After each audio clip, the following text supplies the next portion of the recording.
This looks like an awesome day to film an M2 video. Let's go!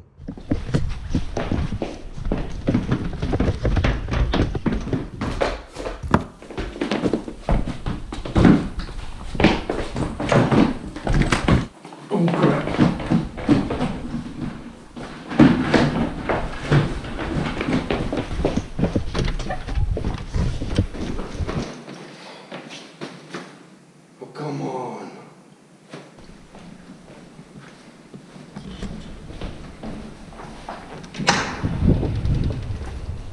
God damn it. The sun's already set.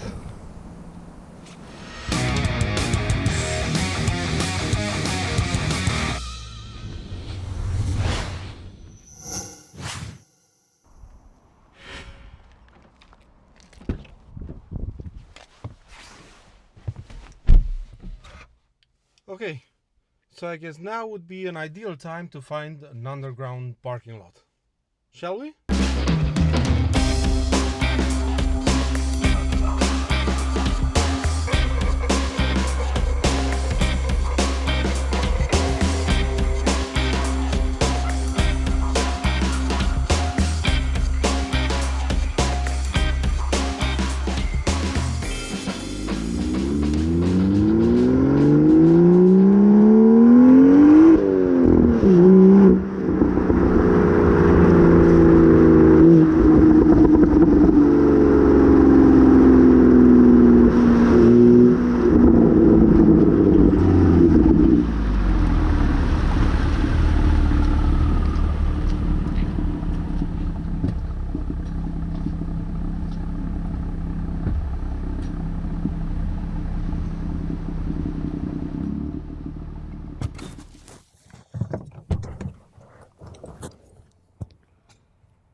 So, the BMW M2, my dream car, probably the best looking Beamer today, and according to some proper car journalists, this is the best driving M car on sale today. So let's have a more detailed look at it. It was introduced in 2015, and from the first time I saw it, I just fell in love with it. And I just knew I had to have one. I didn't care how many horsepower it had, how fast it was, or any other performance figures. The only thing I was convinced about was that it was going to be a very, very special car. It's the right size, it's the right shape, and basically this is the most old-school new BMW you can buy today. This is a 2018 model, which means it's a facelifted version of the original car, or LCI if you prefer in BMW talk. The differences between this car and the one it replaces are purely visual, and nothing underneath the car has been changed. It's got new headlights, new taillights, both of which are full LED units now, and on the inside we have a new dashboard design, new instrument cluster, and the infotainment system has got an 8.8 touchscreen display now. And even though these changes are quite subtle, they really do enhance the car's looks even more than before, in my opinion. The only annoying thing about the exterior of this car is the fact that due to the design of the front bumper, you can't really spec this car with front parking sensors and radar-guided cruise control. Which is a shame because these are road cars and not some stripped-down track monsters that demolish lap times. But anyway, that's that. Minor inconvenience. Let's move on to some tech specs.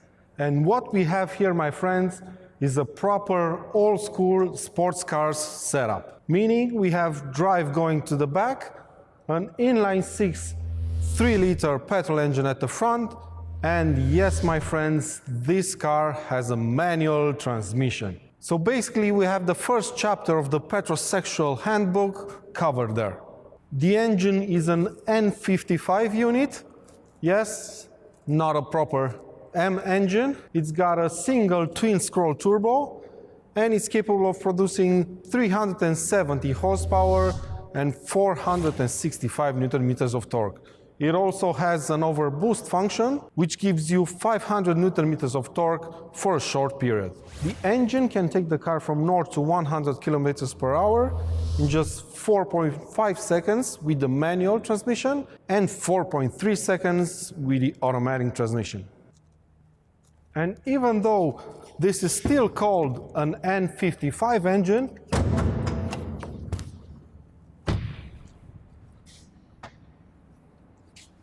it's been properly revised by the M division. It has a forged crankshaft, forged connection rods, and new pistons, all coming from the S55 engine, the one that's fitted in the M3 and M4. It also received a reshaped oil pan and a new oil drain pipe for better circulation, since this is an M car, and trust me, I'm definitely gonna use it accordingly. And also, the engine has additional oil coolers so that during proper use you don't experience any power loss. They've even added cast iron cylinder liners to the engine, a new exhaust manifold, and new intake plumbing. So there you go. This might not be a proper M engine, but that's just because BMW didn't bother changing the internal code for it.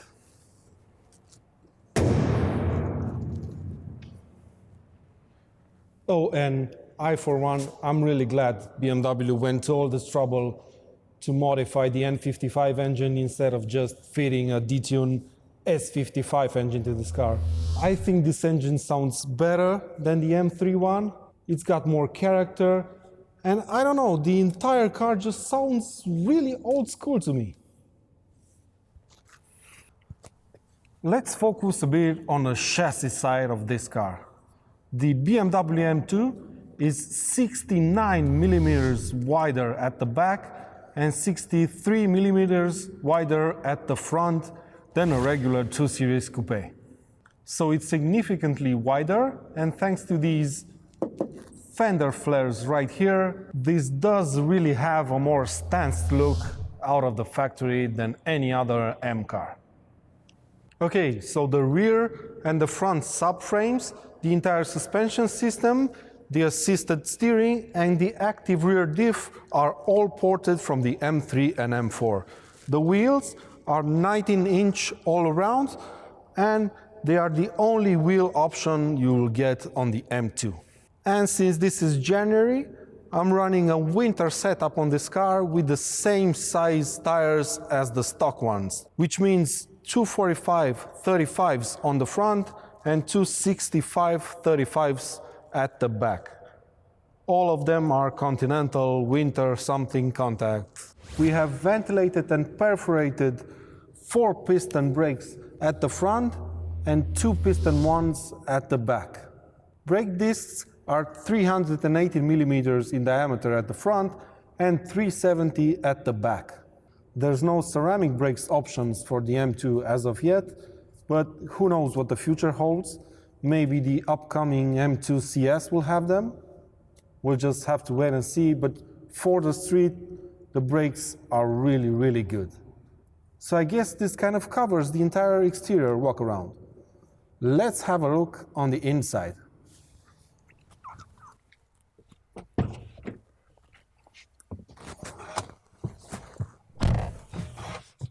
On the inside, you're greeted with these excellent 12-way adjustable sport seats, which are absolutely fabulous. They offer great side support, they're very comfortable, and you can literally adjust them any way you want. You can even tilt them backwards and forwards. And if you didn't pick the blue outside color, then tough luck, because all the stitching on the inside is blue, and for some reason that's your only option. Now obviously I've spec'd this car with the manual transmission, as you do. There's also an option to choose a double clutch automatic gearbox, but like Mr. Chris Harris pointed out, you really don't want to do that on this car. It's not the best manual transmission out there. It's a bit notchy when the outside temperature is a bit low, and according to some people, it's a bit rubbery when you change gears. But if you want to get the maximum level of involvement in the driving experience, you need to go with a manual. We've got plenty of storage spaces everywhere. There's 4 inside each door panel, 1 just below the steering wheel, 2 cup holders below the infotainment system, and a fairly generous central armrest. There's some nice Alcantara on the door, and next to the gear lever here, some quite nice exposed carbon fiber bits here and there, and soft touch materials everywhere else. It's a lovely place to sit in, this M2 cabin. It really is. The back seats are definitely not made for adults. I guess you could squeeze a couple of them for a short journey, but for my 6-year-old son, there's plenty of room back there for him and his toys, obviously. Unfortunately, there's not a lot of storage spaces back there, and furthermore, me being the idiot that I am, I forgot to spec the 40-20-40 split rear seats, and that means there's no central armrest, and my son was quite upset when he found out that he was supposed to sit back there without any cup holders to put his drinks in. But thanks to my better half, I didn't forget to spec this, a sunroof, which is mandatory in an M2 for 2 obvious reasons. One being the exhaust sound. You get a lot more noise inside the cabin when you have the sunroof open. And 2, because the M2's interior is just made out of black materials, the sunroof makes the whole interior a bit brighter and it feels a bit more spacious for some reason. Now let's talk a bit about the interior changes brought by the facelift version of the M2. The entire dashboard has a new design, a bit more modern, and that brings this car in line with its bigger brothers, the M3 and M4. Like I previously said, you get a bit of exposed carbon fiber, some brushed aluminum, some gloss black, and that just makes the interior feel a bit more upmarket. And thanks to the new iDrive 6.0 infotainment system, if you spec the business navigation system, you get this beautiful 8.8-inch display, which is touchscreen this time. And that, my friends, brings this car closer to the 5 Series in terms of tech.